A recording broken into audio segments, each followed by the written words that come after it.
በስመ ወልድ በስመ መንፈስ ቅዱስ አሐዱ አምላክ አሜን። ፊያታዊው ዘየማን ወንጌል ዘሉቃስ ምዕራፍ 23 ፍቅዲ 39 ክሳብ 43 ካብ እቶም እተሰቕሉ ገበርቲ ክፋእ እቲ ሓደ ንስኻ ክርስቶስ እንትኾንካስ ንርእስኻን ንኣናን ኣልሕን ኢሉ የላግጸሉ ነበረ። እቲ ካልኣይ ግን ኣንታ ኣብዚ ከምዚ ዝበለ ፍርዲ እንከለኻስ ኣምላኽ ዶ ኣይትፈርህን ኢኻ? ንሕናስ ብሓቂ ብግብርና ዝግበአና ተፈረደና። እዚ ግን ዋል ሓንቲ ክፋእ ኣይገበረን ኢሉ ገንሖ ናብ ኢየሱስ ጎይታ እናጠመተ ድማ ወጎይታይ ምስ ብመንግስትኻ ትመጽእ ዘክረኒ በሎ። ኢየሱስ ድማ ሎሚ ኣብ ገነት ምሳይ ከም እትኸውን ሓቂ እብለካ ኣለኹ በሎ። ኣነ ፊያታዊው ዘጸጋምየ ግን ከም ፊያታዊ ዘየማን ምሕረትካ ደልየ። ካብ ሑፃ ባሕሪ ይበዝሕ ሓጢአተይ ካብ ኣርዮስ ይሁዳ ይኸፍእ ክሕደተይ መወዳደርቲ ዘይብለይ ግብረይ ዘስቀለኒ ፊያታዊ ዘጸጋምየዋ ግን ኣይትጸየፈኒ። ከም ፊያታዊ ዘየማን ኣፈይ ተዘይጨደረ ከም ፊያታዊ ዘየማን ምሕረትካ ኣፈይ ተዘይተናገረ። እቲ ናይ ሚስማር ችንካር ደኣ ምሕረትካ ሸፊኑን እምበር ጽኑዕ እዩ ፍቕረይ ኣብ ልዕሌኻ ፍጹም ዘይቕየር። ኣይዘርዘርን ብዙሕ እዩ በደለይ ኣይፍለጥን እየ ብዙሕ እዩ ምስለይ። ንጻድቃን ኣይኮነን ንስሓ ንዓዩ ዝተውሃበ ንዓይ ንሓጥእ ሰብ ሓጢአት ዝተኸበ። ኣነ ፊያታዊ ዘጸጋምየ ግን ከም ፊያታዊ ዘየማን ምሕረትካ ደልየ።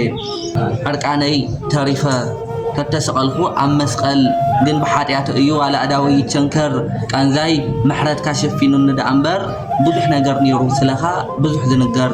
ግን ቃንዛ ስቅያተይ ናባኻ ክንዲ ዘቕንዕኒ ርእሰይ ንታሕቲ ወዲቓስ መልሓሰይ ላዕሊ ተጽዌኒ። ብሓጢአት ተወሊደ ብሓጢአት ተወለድኩ ከም ፊያታዊ ዘየማን ምሕረትካ ተዘይለመንኩ። ልበይ ትፈልጣ ኢኻ ችንካር ዝበዝሓ ብላዕሊ ምልእቲ ብውሽጣ ግን ጥርሓ። እስኻ ሓቀለካ ዋላ እንተቐጻዕኻኒ ኣነስ ወዲ ምዃን ኣቤትካ እየዋኢ እስኻ ግን ኣቦ ኹነኒ።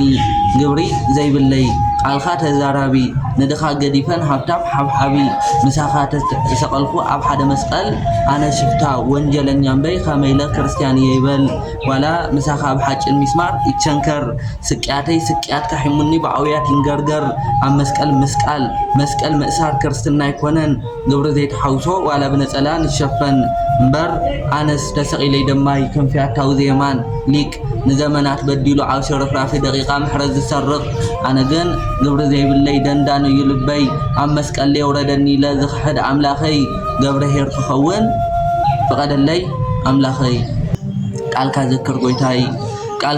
ዘክር ጎይታይ ተናቀራንዮ ስለቲ ችንካርካ ጎንኻ ልደመዮ።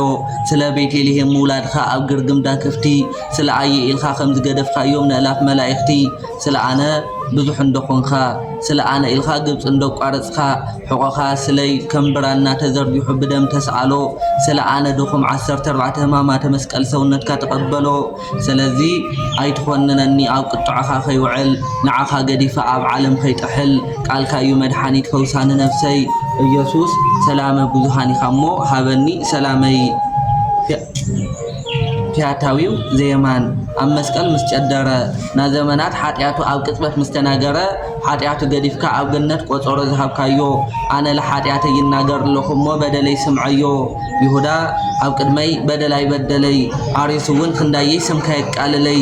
ዴማስ ካብ ዝጠፍኦ ንላዕሊ ኣነ እየ ካብ ቤትካ ጠፊአ ካብ ግያዝ ንላዕሊ ኣነ እየ ንሃብቲ ሰሲዐ። ከም ሳምራዊት ሰበይቲ ማይ ህይወት ጸማእኹ ግን ከም ግብፂ ምርኮ ዘውፀአኒ በትረኛ ይጽበለኹ። ግን ክሳብቲ በትረኛ እስኻ ትመጽእ ኣብ መስቀል ክስቀል ወሪዳ ኣይጠቅም እሞ መንፈሰይ ኣብ መስቀልካ ይንበልበል። ወስብሐት ለእግዚአብሔር።